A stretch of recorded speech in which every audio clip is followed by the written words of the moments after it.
caractéristiques précises de votre référendum d'initiative citoyenne et surtout, en quoi diffère-t-elle fondamentalement de celle des autres référendums proposés par ceux que vous nommez les représentants du système? Bon, vous l'avez bien compris, nous considérons que tous ces référendums d'initiative citoyenne, populaires ou partagés, sont en réalité de faux référendums.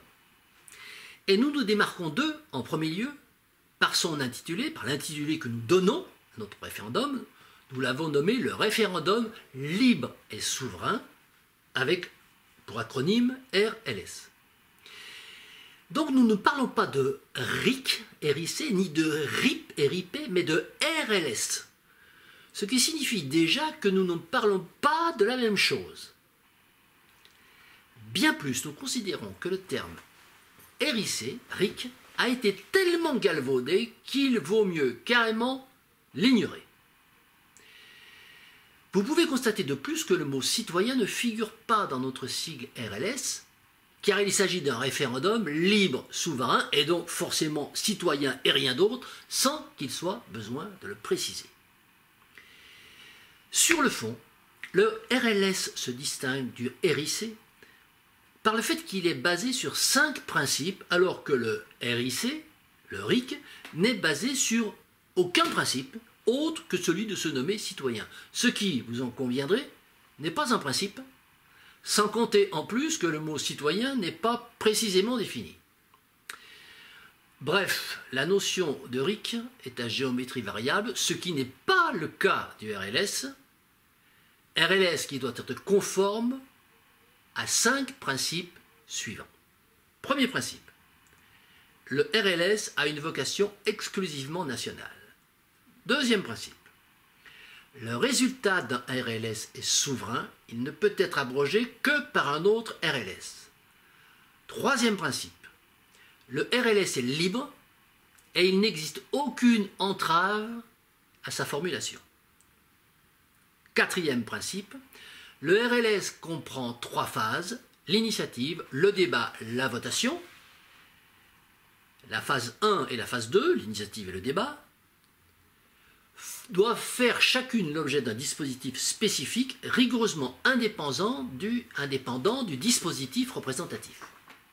Et enfin, cinquième principe, le résultat d'une votation n'a de légitimité démocratique que si la moitié au moins du corps électoral s'est exprimé. Jugez-vous que ces 5 principes soient suffisants pour instaurer un référendum libre et souverain et puissent donc être intégrés tels quels dans la Constitution, ou prévoyez-vous de les définir plus en détail? Alors, ces 5 principes pourraient suffire en l'état de leur formulation. Ce serait déjà 10 fois plus précis que la formulation qui définit le référendum dans l'article 3 actuel de la Constitution actuelle. Mais nous ne souhaitons pas laisser un trop large champ interprétatif au système oligocratique qui, ne l'oublions pas, resterait en tout état de cause maître de l'exécutif. Et c'est la raison pour laquelle ces 5 principes font l'objet de déclinaisons en 11 règles d'application dont la rédaction définitive est précisément l'objectif du collectif que nous animons. Mais revenons sur ces principes un par un. Pouvez-vous nous dire, tout d'abord, pourquoi votre RLS devrait avoir une vocation exclusivement nationale et pas régionale ou locale, par exemple? Alors, l'une des raisons qui nous a poussé à poser des principes pour élaborer la charte de RLS, c'est de lever un certain nombre de confusions généralement attachées à la notion de référendum d'initiative citoyenne. Et on va voir que chacun de ces 5 principes, d'une certaine façon, éclaircit la manière quelque peu floue et imprécise d'imaginer ce référendum dans l'esprit commun. Alors, pour ce qui est plus précisément du premier principe que vous évoquez, celui de sa vocation locale, régionale ou nationale, nous avons tenu à affirmer qu'il avait un caractère résolument national, car qui peut le plus peu le moins, et c'est pour nous une façon claire et sans ambiguïté de refuser de considérer le RLS comme essentiellement dédié au traitement de problèmes locaux et régionaux d'aménagement du territoire ou d'infrastructures sociales, objet limité d'ailleurs auquel voudrait manifestement le réduire bon nombre de zélateurs oligocratiques du RIC. Bon, c'est également une façon d'affirmer le rôle premier du RLS, du référendum libre et souverain, rôle premier qui est d'intervenir sur la loi générale et la Constitution. Son rôle second, qui est celui d'être en capacité de peser sur certaines décisions opérationnelles de l'exécutif, n'étant qu'une conséquence de son pouvoir souverain. Par ailleurs, en disant que le RLS a une vocation exclusivement nationale, nous ne disons pas qu'il ne peut pas intervenir sur des décisions ou des réglementations régionales, mais tout simplement qu'il doit le faire dans le cadre d'une consultation nationale. Ce principe nous paraît devoir s'imposer d'autant plus que le principe même d'intérêt régional n'est pas clairement défini, ni même esquissé dans le droit français. Vous dites ensuite que le RLS est souverain et qu'il ne peut être abrogé que par un autre RLS. N'est-ce pas un truisme, une simple tautologie? Si on lit en détail la Constitution de 58 et la Déclaration des droits de l'homme qui la complète, on s'aperçoit que le flou et l'amphigourisme sont souvent la règle pour ce qui concerne la rédaction juridique des différents articles. Alors, pour ce qui nous concerne, afin de trancher avec cette pratique détestable pour les citoyens, mais qui présente néanmoins l'insigne avantage pour les oligocrates, de pouvoir faire dire ce qu'ils veulent le moment voulu au texte constitutionnel, il ne nous a pas paru utile, il ne nous a pas paru inutile de préciser clairement ce que contient la notion de souveraineté, quitte à sembler enfoncer une porte ouverte, mais qui pourtant ne l'est pas. En effet, lorsque l'article 3 de la Constitution actuelle dit que le peuple exerce sa souveraineté par l'intermédiaire du référendum, cette affirmation est trompeuse, car contredite un peu plus loin par l'article 89, qui réserve cette même souveraineté au président de la République, lui seul ayant l'initiative du référendum. Si l'on s'en tient à cette rédaction constitutionnelle actuelle, un référendum présidentiel pourrait alors venir annuler le résultat d'un référendum libre et souverain, d'un RLS.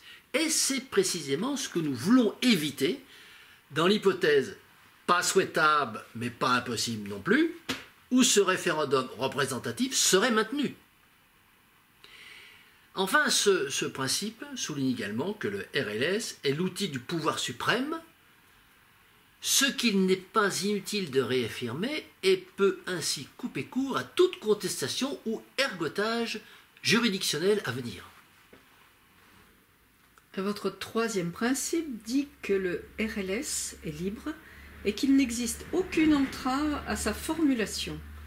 Que faut-il entendre par là? Qu'un RLS peut proposer tout et n'importe quoi? Bon, je ne dirais pas ça ainsi, mais ce n'est pas littéralement faux. En réalité, cette façon que vous avez de dire les choses est assez symptomatique d'une certaine crainte de la vraie démocratie que ressentent les esprits formatés par le système oligocratique, lorsqu'ils ont le sentiment qu'on s'en approche de plus près, de la démocratie. Ce troisième principe, qui définit de façon très précise le mot « libre », est crucial pour donner au référendum toute sa force de véritable pouvoir citoyen.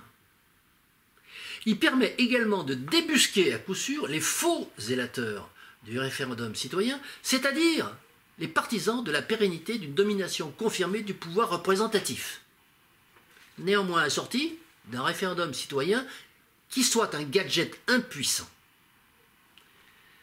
Cette supercherie démocratique leur permettrait ainsi, à peu de frais, d'invoquer de leur bonne volonté démocratique aux yeux du peuple. Car en effet, prôner L'instauration d'un référendum citoyen qui serait limité tant dans le champ des mesures qu'il pourrait proposer que dans son mode de formulation équivaudrait à une trahison pure et simple de l'idéal démocratique. Et c'est exactement ce que font tous ceux qui refusent le caractère libre du référendum citoyen.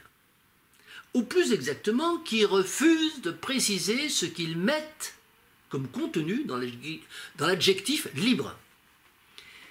Cet adjectif libre, de même que son substantif générique liberté, font partie de ces notions tarte à la crème dont j'ai déjà parlé, et que les maîtres oligocratiques refusent soigneusement de définir avec précision afin de pouvoir les utiliser à leur avantage et en toutes circonstances. Dans les faits, 3 types de limitations sont généralement imposées au référendum citoyen proposé par les représentants du système. 1. L'interdiction de proposer conjointement plusieurs mesures distinctes. 2. L'interdiction de proposer conjointement plusieurs mesures relatives à des matières différentes, à des rubriques différentes. 3. À des thèmes différents. 3. L'obligation de donner une réponse par question, autrement dit l'interdiction de proposer une réponse globale. Le véritable objectif de ces limitations, invoquées par ceux qu'il faut bien nommer les imposteurs du référendum citoyen, ou imposteurs démocratiques,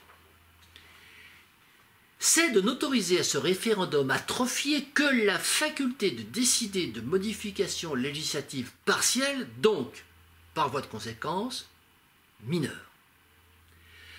Parce qu'ils savent bien, en effet, que les matières principales de l'organisation sociétale, que sont notamment la liberté individuelle, l'égalité des chances, la solidarité, la conduite de l'entreprise, l'organisation des services publics, la création monétaire, la réglementation du crédit, la transmission du patrimoine, les biens communs et le foncier agricole sont, etc., sont interdépendantes et que toute modification en profondeur de l'une d'entre elles en impacte forcément une ou plusieurs autres. Et donc, imposer comme limite à une réforme du corpus législatif l'interdiction de modifier plus d'une matière à la fois, c'est donc empêcher toute possibilité d'engager une réforme globale et, par voie de conséquence, réduire le pouvoir du référendum citoyen à des modifications mineures. Et c'est bien précisément le but poursuivi par les imposteurs, par ceux que nous nommons les imposteurs du référendum citoyen. Voyons maintenant le 4e principe. Le RLS comprend 3 phases. 1. L'initiative, 2. Le débat, 3. La votation. Et les phases 1 et 2, initiative et débat, font chacune l'objet d'un dispositif spécifique, rigoureusement indépendant du dispositif représentatif. Là encore, n'êtes-vous pas en train d'énoncer des évidences?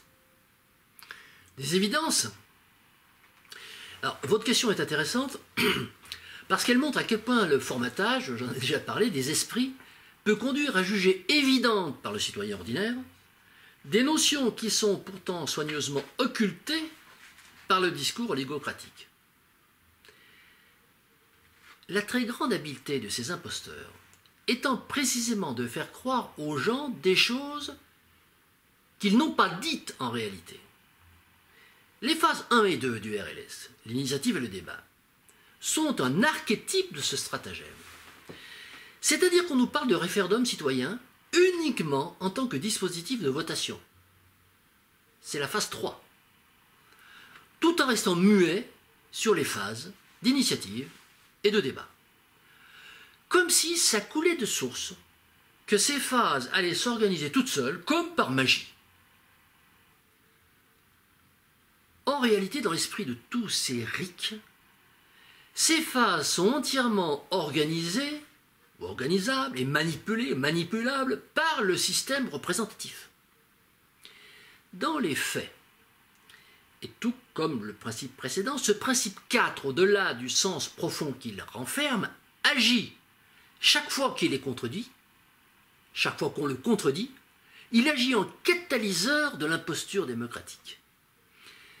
Car rien n'est plus craint par les tenants de la suprématie du pouvoir représentatif que de voir adopter un dispositif référendaire citoyen qui disposerait pour son fonctionnement de moyens comparables à ceux dont ils bénéficient eux-mêmes pour exercer leur pouvoir législatif, réglementaire ou opérationnel. Ces oligocrates, en effet, n'envisagent le référendum citoyen qu'à la seule condition qu'il soit privé de tout dispositif indépendant permettant de favoriser, de faciliter ou de financer l'émergence de l'initiative par le biais, par exemple, de cercles, de chambres d'initiative citoyenne. Parce que l'initiative citoyenne n'est qu'un mot vide de sens si elle n'est pas accompagnée d'une structure permettant sa mise en place.